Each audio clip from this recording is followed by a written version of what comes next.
Après une saison de culture de plusieurs variétés de tomates, vient le moment où l'on va souhaiter récupérer les graines des variétés qui nous ont plu pour pouvoir les ressemer les années suivantes.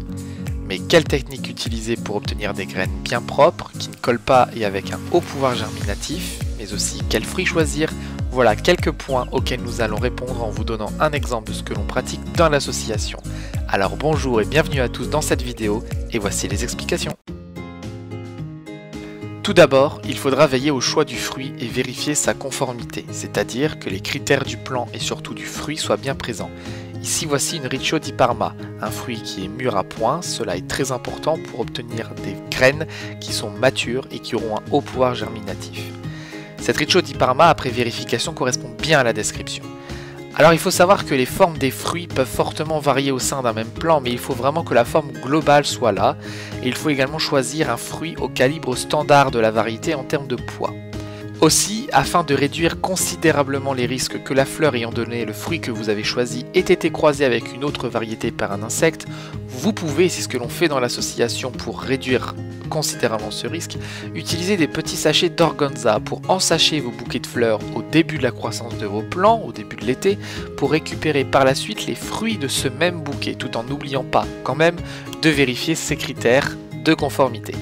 Une fois le fruit choisi, il va falloir récupérer les graines. Alors quand on possède une belle quantité de variétés au jardin, mieux vaut utiliser une numérotation plutôt que de marquer le nom du fruit. Ça permet de ne pas trop se mélanger les pinceaux et de vérifier et de s'assurer que les graines que l'on récupère d'un fruit correspondent bien à la bonne variété.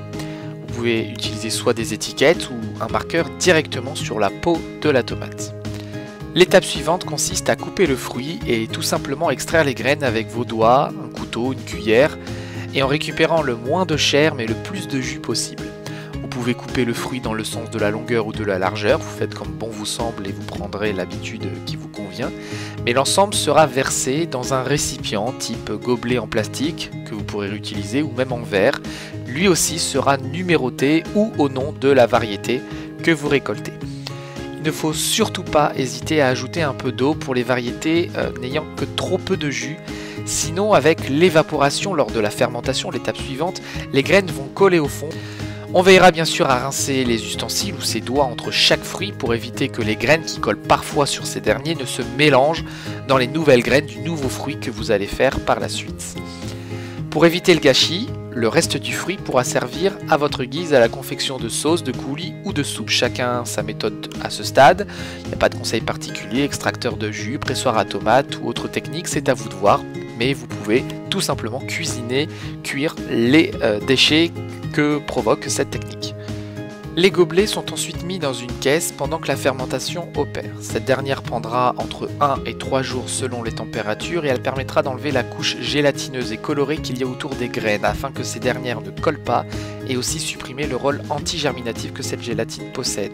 C'est d'ailleurs via cette technique que l'on simule réellement ce qui se passe dans la nature lorsqu'une tomate tombe par terre et que la fermentation opère durant l'hiver et au printemps surtout pour que dès l'arrivée des premiers beaux jours, eh bien, la graine germe naturellement. Lorsqu'un duvet blanc commence à apparaître sur le dessus des gobelets du jus, il est temps de passer au rinçage des graines.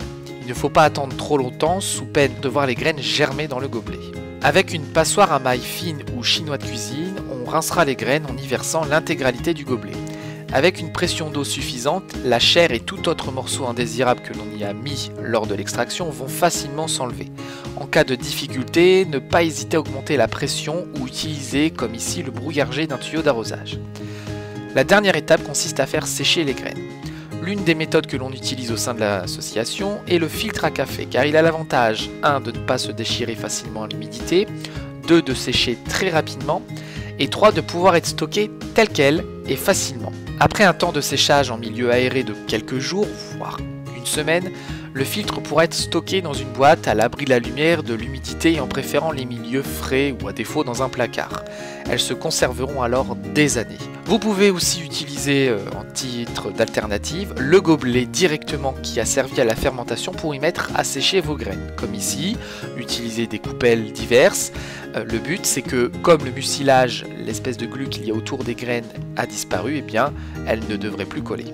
Une autre technique consiste à directement placer vos graines fraîchement extraites sur du sopalin où elles colleront, mais le but c'est de faire des rubans de semis pour les années suivantes et il n'y aura plus l'année d'après qu'à semer directement le ruban de sopalin et d'attendre la germination. En tout cas, c'est avec cette rigueur de la récolte du fruit jusqu'à l'extraction des graines, du séchage et de la conservation que vous pourrez donc conserver vos variétés en limitant un maximum les erreurs et en vous mélangeant les pinceaux. Lorsque vous partagerez vos graines, vous pourrez même donner à la personne les différentes informations que vous avez notées, par exemple sur le filtre à café, pour que en cas d'erreur chez plusieurs personnes, vous puissiez retrouver le lot de graines non conformes plutôt que de jeter tout un tas de graines. De quoi devenir en tout cas de grands tomatophiles et conserver toutes ces fabuleuses variétés. Voilà en gros l'idée générale de la récolte et la conservation des graines de tomates pour espérer les conserver le plus longtemps possible, obtenir des graines parfaitement propres et surtout avec un haut pouvoir germinatif à long terme. Et en tout cas, n'hésitez pas à vous abonner à la chaîne, à nous suivre sur les réseaux sociaux ou à consulter notre site internet. Merci, à bientôt.